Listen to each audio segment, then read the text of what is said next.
इस हफ्ते में 5 हमने ट्रेड लिया और 4 में स्टॉप लॉस हिट हुआ और टोटल लॉस 1000 का हमने बुक किया। आज के इस वीडियो में बिल्कुल डिटेल में बिना कोई फिल्टर लगाए हुए, बिना कोई एडिटिंग का, बिल्कुल जेन्युइन तरीका से अपने अकाउंट को जहाँ पे हम ट्रेड करते हैं, जो मेरा टर्मिनल है जीरोधा के अंदर में हम ट्रेड करते हैं, बिल्कुल जेन्युइन तरीका से आपको पीएनएल दिखाएंगे। जिस प्रकार हर एक सप्ताह में, हर एक वीकेंड पे हम आप तक शेयर करते हैं। लॉस हो या फिर प्रॉफिट हो, बिना कुछ छुपाए हुए बिल्कुल जेन्युइन बातें और जेन्युइन ट्रेडिंग अब तक हम शेयर करते हैं। लेकिन एक चीज है जो कि हमें अपने ऊपर प्राउड फील हुआ पूरे सप्ताह में ट्रेड करके, वो वीडियो के आगे हम शेयर करेंगे। तो ट्रेडर्स, चलिए जानते हैं पूरे सप्ताह में मंडे से लेकर फ्राइडे तक क्या ट्रेड था, कैसे ट्रेड किए और क्या पीएनएल रहा। पूरे प्रॉफिट लॉस स्टेटमेंट को जेन्युइन तरीका से हम लोग देखेंगे, रिव्यू करेंगे और लर्न करेंगे। तो ट्रेडर्स, ये मेरा जीरोधा का टर्मिनल है जहां हम डेली बेसिस पे ट्रेड कर इंट्राडे में, और जो भी ट्रेड होता है उसे लाइव इंट्राडे ट्रेडिंग के थ्रू डेली बेसिस पे अपडेट भी देते हैं। तो हम चलेंगे, अभी देखेंगे कितने दिन ट्रेड किए और क्या ट्रेड था, क्या रिजल्ट है, हर एक चीज़ हम डिटेल में जानेंगे। तो सबसे पहले चलते हैं अकाउंट सेक्शन पे। तो ट्रेड्स, कंसोल की तरफ चलते हैं और यहाँ पे सबसे पहले क्लियर कर दे ट्रेड्स, ये मेरा 2 लाख का अकाउंट है जिसमें हम डेली बेसिस पे ट्रेड करते हैं। और जिन भी सब्सक्राइबर को डाउट रहता है कि सर क्या रिस्क रहता है आपका, तो 0.25% पर ट्रेड इंट्राडे के अंदर में मेरा रिस्क होता है और उसी रिस्क के हिसाब से हम प्लान करते हैं। देन रिपोर्ट और पीएनएल, और यहाँ पे क्लियर कर दे, सबसे पहले हम पीएनएल वाले सेक्शन पे आ चुके हैं और यहाँ पे क्लियर कर दे कि वो लिक्विडिटी के अंदर में हम ट्रेड करते हैं। एफएनओ, करेंसी, कमोडिटी ऐसा कुछ नहीं है।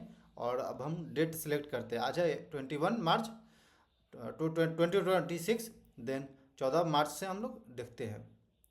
तो ट्रेड्स, ये रिजल्ट रहा जिसमें कि 650 रुपया माइनस में रिलीज हुआ था, जिसमें कि 360 रुपया कहीं चार्जेस कटा और नेट नेट में आप देखेंगे तो 1099 रुपया माइनस में इस सप्ताह में क्लोज हो रहा है। तो ट्रेड्स, पूरे सप्ताह में हमने 5 दिन ट्रेड किया था जिसमें कि 4 दिन स्टॉप लॉस गया और 3 दिन ऐसे मेनली स्टॉप लॉस गया। एक दिन पर ट्रेलिंग स्टॉप लॉस हिट हुआ, देन उसके बाद टारगेट हिट हुआ, देन उसके बाद बैक टू बैक इन ए रो मेरा स्टॉप लॉस हिट हुआ।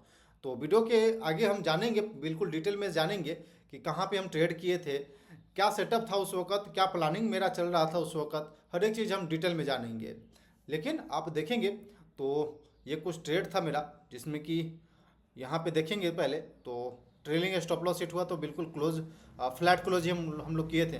देन 645 रुपये का कहीं टारगेट हिट हुआ था। देन उसके बाद से इन ए रो मेरा स्टॉप लॉस हिट हुआ जो कि 430 रुपया, 450 रुपया, देन 405 रुपया।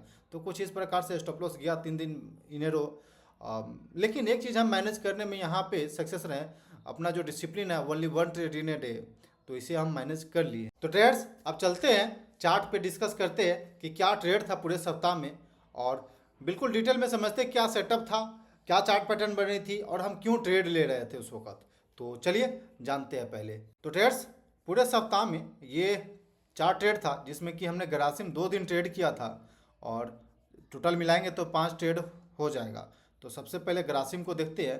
तो ग्रासिम, आप डेट देखेंगे ग्रासिम तो 16 मार्च को हमने ट्रेड लिया था, जिसमें कि ये 16 मार्च के चार्ट यहाँ पे दिख रहा आपको, यहाँ पे सॉरी, यहाँ पे 16 मार्च के दिन पे ये चार्ट पैटर्न बन रहा था। एक शार्प फॉलिंग के बाद ओवरऑल मार्केट का सिचुएशन आपको क्लियर होगा कि निगेटिव पैटर्न के अंदर में है, बाउंस पे सेल करना चाहिए। तो क्लियर कट हमारे लिए ये कुछ चार्ट पैटर्न बन रहा था जहाँ पे कि हमारे लिए ये ऑर्डर ब्लॉक जोन है और यहाँ पे क्लियर कट हमें विजिबल दिख रहा है कि सेलर इस जोन के पास एक्टिव है और प्राइस उस दिन पे इस लेवल के पास आया। और मेरा प्लान होता है 9:45 के बाद ट्रेड करना, तो हम बिल्कुल वेट कर रहे थे 9:45 तक का। अगला बार जब यहाँ पे कैंडल हमको मिला, इस लेवल के पास मिला और वीकनेस दिखा, तो हमने कहीं इधर कहीं शॉर्ट किया था और काफ़ी अच्छा फॉल भी दिखा, नीचे आया। लेकिन टारगेट मेरा कहीं इधर का था, इधर का था, तो टारगेट मेरा हिट हुआ नहीं। 2600 के लेवल का कहीं मेरा टारगेट प्लान था और इस टारगेट के पास आया नहीं और ऊपर से ही 2617-18 का कहीं लो लगाया था। देन उसके बाद प्राइस अपसाइड को निकल गया जिसमें कि मेरा ट्रेलिंग स्टॉप लॉस हिट हो गया। तो फिर यहाँ पे बिल्कुल हम फ्लैट, आप देखेंगे तो ये 10 रुपया का माइनस में हम लोग एग्जिट कर दिए इस ट्रेड को। देन उसके बाद अगला ट्रेड, अगर अगले ट्रेड का बात करें तो लॉरस लैब का ये ट्रेड है मेरा।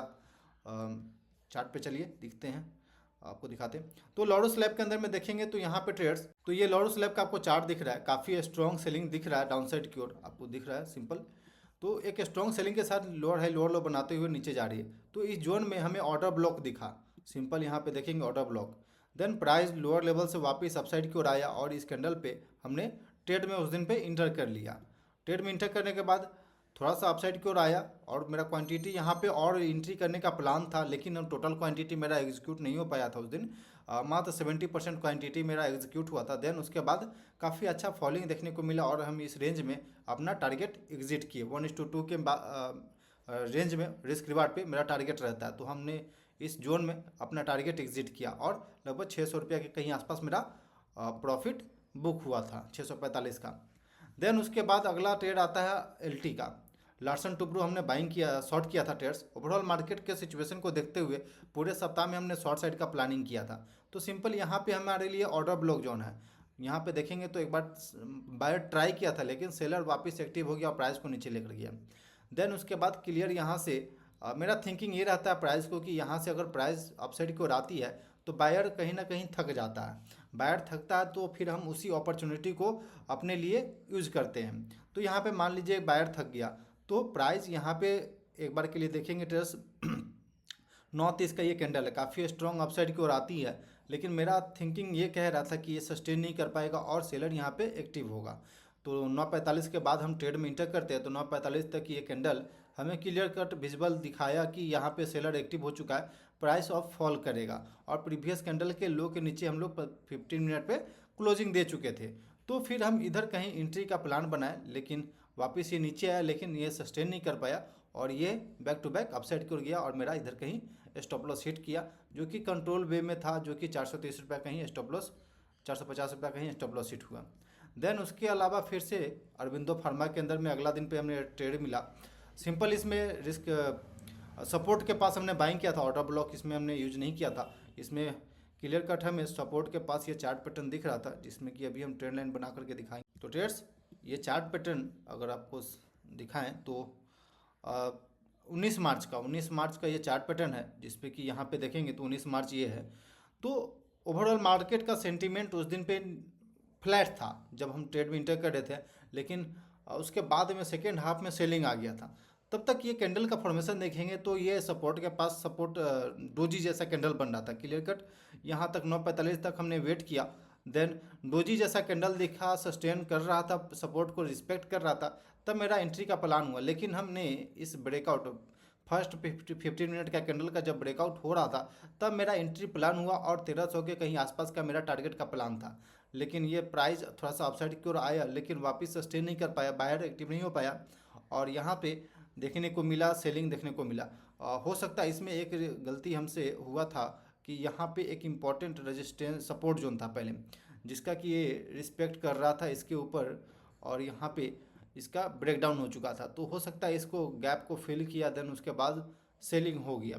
तो ये एक चीज़ हमको ध्यान में देना चाहिए था, या फिर हमको अगर प्रॉपर सपोर्ट के पास अगर मेरा एंट्री हो जाती तब तो आराम से 1:2 के अंदर में मेरा टारगेट हिट हो जाता। लेकिन यहाँ पे यही मिस्टेक हुआ होगा कि मेरा प्रॉपर एंट्री नहीं हुआ और हम जो मेरा टारगेट एक्सपेक्टेशन था वो गलत था और एक इम्पॉर्टेंट रेजिस्टेंस जोन था। यहाँ पे हमको इस चीज़ को ध्यान देना चाहिए था। लेकिन आप देखेंगे तो उसके अगले दिन जस्ट जो थिंकिंग मेरा कह रहा था वही यहाँ पे सही हुआ और जो टारगेट था उस लेवल के पास टारगेट गया। लेकिन चलिए खैर कोई दिक्कत नहीं। देन अगले दिन सैटरडे, लास्ट ट्रेड, ये सप्ताह का लास्ट ट्रेड था सैटरडे, जिसमें कि हमने ग्रासिम को वापस से ट्रेड किया था। शॉर्ट साइड में ट्रेड प्लान किया था ग्रासिम के अंदर में। तो ये 2 दिन हमने इस सप्ताह में ग्रासिम को शॉर्ट किया और दोनों दिन मेरा स्टॉप लॉस किया। तो सिंपल सा लॉजिक था ट्रेड्स। ओवरऑल मार्केट में काफ़ी स्ट्रॉन्ग कैंडल के साथ डाउन साइड की ओर जा रही है और ये हमारे लिए एक ऑर्डर ब्लॉक जोन था, जहाँ पे कि प्राइस कोशिश किया था अपसाइड की ओर निकलने का, बायर एक बार ट्राई किया था इस जोन में, लेकिन सेलर स्ट्रॉन्ग है, सेलर एक्टिव है और यहाँ से प्राइस लोअर हाई लोअर लो बनाकर नीचे गया। देन उसके अगले दिन जब मार्केट गैप अप खुला था तो ये देखेंगे कैंडल तो फर्स्ट 15 मिनट में ये एक निगेटिव कैंडल जैसा दिखा, इसमें लॉन्ग वीक कैंडल बना। देन उसके बाद अगला भी लॉन्ग वीक कैंडल बना। देन हम लोग नीचे गए 9:45 के बाद। तो हम यहाँ तक वेट कर रहे थे कि एक प्रॉपर रिस्क रिवार्ड के साथ हम इस ट्रेड में एंट्री करेंगे। जब ये प्राइस अपसाइड की ओर आया तो फिर हम इस कैंडल पे अपना एंट्री प्लान किए 10 बजे। देन उसके बाद लोअर साइड की ओर गया, कुछ देर के लिए गया, लेकिन वापस एक स्पाइक आया इस कैंडल पे, सॉरी इस कैंडल पे जो स्पाइक आया इस कैंडल पे, आप देखें तो ये डे हाई को ब्रेक कर दिया। इस कैंडल पे ये डे हाई के आसपास कहीं मेरा स्टॉप लॉस रहता है, तो ये डे हाई को ब्रेक कर दिया और ये हाई लगाया 2659 रुपये का, जिसमें कि मेरा स्टॉप लॉस था 2656 रुपये का। तो 2656 रुपये का मेरा स्टॉप लॉस था, जो कि इस कैंडल पे मेरा स्टॉप लॉस हिट हो गया। और देन उसके बाद ये एंड ऑफ द डे काफ़ी अच्छा फॉलिंग दिखाया। यानी कि जो भी पूरा सप्ताह में मेरा ट्रेड था वो लगभग एक मिस्टेक था कि अरबिंदो फार्मा के अंदर में हमने रेजिस्टेंस के पास में या फिर रनिंग प्राइस के पीछे हम भाग करके ट्रेड लिए थे, तो ये एक गलती था। लेकिन ओवरऑल मार्केट का कंडीशन अभी both side stop loss hitting जैसा है, तो ये कारण भी हो सकता है कि मेरा back to back stop loss hit हो रहा है, बैक टू बैक मेरा स्टॉप लॉस जा रही है, इन ए रो स्टॉप लॉस जा रही है, तो ये भी कंडीशन हो सकता है। लेकिन यहाँ पे हमारे जो ड्रॉडाउन है उसको कंट्रोल करने के लिए मेरा ओवर ट्रेडिंग रुकना ये इम्पोर्टेंट था। तो हम यहाँ पे अपना ओवर ट्रेडिंग नहीं किए और वही मेन वजह है जिससे कि मेरा कोई हेवी स्टॉप लॉस या फिर हेवी लॉसेस में नहीं क्लोज हुआ पूरे सप्ताह में, मात्र 1 की, जो कि मेरे अकाउंट का अगर हम बात करते 0.5% कहीं आता है, तो ठीक है, जो भी है कंट्रोल वे में है। तो ऐसा ही चलना चाहिए ट्रेडर को, और रियल ट्रेडिंग ऐसा ही होता है। रियल ट्रेडिंग में आपको अपने इमोशंस पे, अपने डिसिप्लिन पे, अपने साइकोलॉजी पे बिल्कुल कंट्रोल करना होता है, फिर जाकर के मार्केट आपको रिवार्ड करता है। तो ट्रेडर्स, एक बात ऑनेस्टली हम यहाँ पे शेयर करना चाहते हैं कि आप देखिए मेरा प्रॉफिट लॉस स्टेटमेंट पूरे सप्ताह का इन ए रो स्टॉप लॉस हिट हुआ। लेकिन उससे पहले अगर हम अपने अंदर चल रहे फीलिंग को शेयर करें तो बुरा लगता तो है। ऐसा लगता है कि हम वीडियो डालेंगे अपने चैनल पे, लोग जज करेंगे, लोग सोचेंगे, क्या सोचेंगे कि कैसे ट्रेड कर रहा है, ये गलत कर रहा है, ये मिस्टेक कर रहा है। लेकिन रियल ट्रेडिंग यही है। लेकिन हम अपने इस वीडियो में इस चीज़ को जेन्युइन तरीका से आप तक क्यों शेयर कर रहे हैं? क्योंकि आप में से कई लोग इस जो अभी हम फील कर रहे हैं, जो बैक टू बैक इन ए रो मेरा स्टॉप लॉस हिट होने के बाद हम फील करते हैं, वही फीलिंग आप में से भी बहुत सारे लोग करते होंगे। तो इसलिए सेम फीलिंग और सेम चीज़ें, सेम इमोशन आप तक हम शेयर करते हैं कि आप भी नहीं अकेले हैं और हम भी अकेले नहीं हैं। तो वीडियो कैसा लगा? यदि आपको भी पूरे सप्ताह में स्टॉप लॉस हिट हुआ है, क्या मिस्टेक हुई है, कमेंट सेक्शन में ज़रूर लिखिएगा। क्या लर्निंग कर रहे हैं, कमेंट सेक्शन में ज़रूर लिखिएगा, ताकि हम तक भी पता चले और हमें भी पता चले कि क्या मिस्टेक हो सकता है एक बिगिनर से, और हम क्या मिस्टेक कर रहे हैं, उनसे क्या मिस्टेक हो रही है और मेरा मिस्टेक क्या है, उनसे वो क्या लर्निंग कर रहे हैं अपने ट्रेड से और हम क्या लर्निंग कर रहे हैं। हर एक चीज़ कमेंट सेक्शन में जरूर लिखिएगा। ट्रेड्स, अब आते हैं अगले सप्ताह के प्लान पे कि अगले सप्ताह मेरा प्लानिंग क्या रहेगा और कैसे हम ट्रेड करेंगे। तो सबसे पहला प्लान का अगर पहला पॉइंट बात करें तो only 1 trade in a day, इस डिसिप्लिन को, इस रूल को आगे हम फॉलो करते चलेंगे। और दूसरा प्लानिंग मेरा है ट्रेड से रिलेटेड कि अगर कंसेक्यूटिव वे में अगर दूसरा फिर से 2 दिन लगातार अगले सप्ताह में स्टॉप लॉस जाती है, तो फिर हमको अपने ट्रेडिंग को रोकना पड़ेगा और मार्केट को समझना पड़ेगा। क्योंकि मार्केट जब तक हम समझेंगे नहीं, मार्केट से बात नहीं करेंगे, प्राइस एक्शन को समझेंगे नहीं, क्या मिसमैच हो रही है हमारे थिंकिंग में और मार्केट कंडीशन में, और मार्केट का स्ट्रक्चर क्या चेंज हो रहा है हमको समझना पड़ेगा। तो इस चीज़ को हम समझेंगे, नोटिस करेंगे, जो मेरा जर्नल है उसको रीड करेंगे, उसको देखेंगे और उस पर कोशिश करेंगे कि अपना जो मिस्टेक है उसे कम से कम करें, और मार्केट के कॉन्टेक्स्ट में अपना बिहेवियर को पढ़ेंगे और उस पर ट्रेड करने का कोशिश करेंगे। लेकिन ये 2 रूल जो रेगुलेशन है हम अपने लिए बना के रखेंगे, जो मेरा प्लान है इसको हम फॉलो करेंगे। और खास करके सबसे important only 1 trade in a day, इस डिसिप्लिन को हम फॉलो करेंगे। और आखिरी अगर पॉइंट का बात करें प्लान का,